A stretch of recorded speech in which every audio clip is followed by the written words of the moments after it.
Hebe mugrama in kodbi ni la kobalingeni ni kale e yomitegi longe in kwabi hala yinsang nyang ni man alaman nogol bagwal e nyuwe bongle e borba bana baning longe ning mu injeli nyen mut alaman digi o bisubi lolumbi John Moore alama be port mudumpe biba inyu ibong nye biba ulama gwez mur wong lebo kikiwo mere di unoko nyengo hala mbong le ning ikere nsang hala we nkwel John unok le ban yin ki yalak bo eno ngi manogla ilo na manola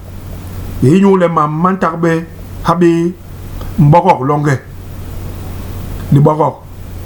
inyu le unkom hilolombi bus uyan mud numpe di uhuyale ayehegel hilolombi umbege sabe hilolombi toli pemje unti habenye jo John Lincoln awe ekop machin Ungwele habe mamben mai lolombi inyu le gweha mal mapu mai lolombi mambe habe we umbegez be sat John umborol nang la nangwa murwang lebo wi habe begez me hala we ngo manyung to manke ma song to mantera ingela man ambegez sang bonyang Beba in lobby Ambok bemben Enyule anke ni lolombi angwelin sang bonyang Ewo Letobo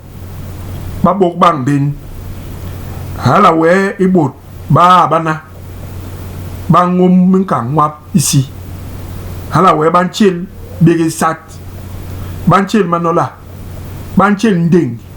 Banjo binjel Hilolo bi